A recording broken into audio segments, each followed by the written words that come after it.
Hello friends, Radhe Radhe. तो friends, आज मैं बहुत ही प्यारा सा एक राम भजन लेकर आई हूँ और वीडियो आप लास्ट तक देखिएगा। अगर चैनल पर नए हैं तो सब्सक्राइब कर लीजिएगा ताकि मैं जो भी वीडियो अपलोड करूँ उसका नोटिफिकेशन आप तक पहुँचे। और फ्रेंड्स, वीडियो पसंद आए तो आप डिसलाइक भी कर सकते हैं, इससे मुझे पता चलता है कि आपको मेरी वीडियो कैसी लगती है। तो आइए चलिए शुरू करते हैं। रतिया ने दियो ना आवे श्री राम के बिना, रतिया ने दियो ना आवे श्री राम के बिना, श्री राम के बिना भगवान के बिना, श्री राम के बिना भगवान के बिना,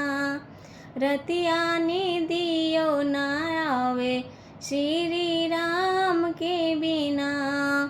जहिया से बन में अली लगे नाही मानवा, रघुबर के देखे खातिर तरसे मोर नयनवा, जहिया से बन में अली लगे नाही मानवा,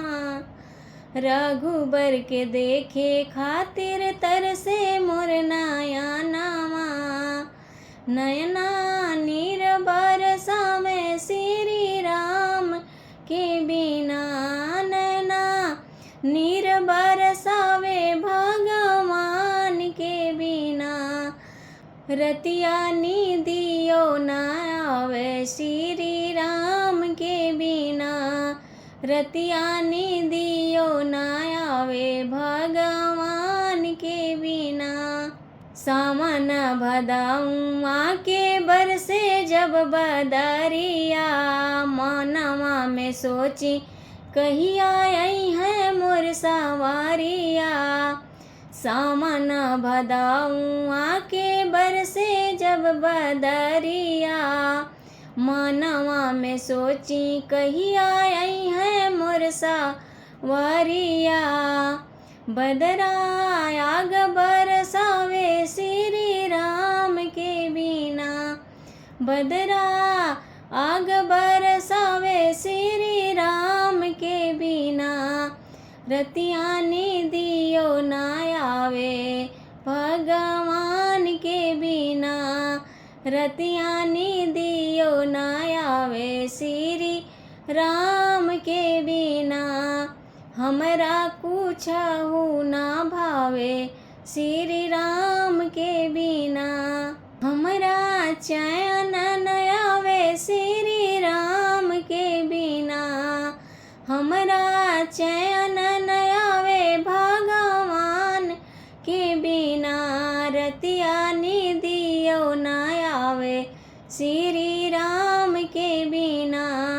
हमरा कुछहु ना भावे श्री राम के बिना। कैसे बिसराई श्री राम के सुरतिया, दिलवा से बिसरे नाही उना कर पीरितिया, कैसे बिसराई श्री राम के सुरतिया, दिलवा से बिसरे नाही उन कर पीरितिया, हमरा चैनो न आवे श्री राम के बिना, हमरा चैनो न आवे भगवान के बिना, रतिया ने दियो ना आवे श्री राम के बिना, रतिया ने दियो ना आवे भगवान के बिना, हमरा कुछहु ना भावे श्री राम के बिना।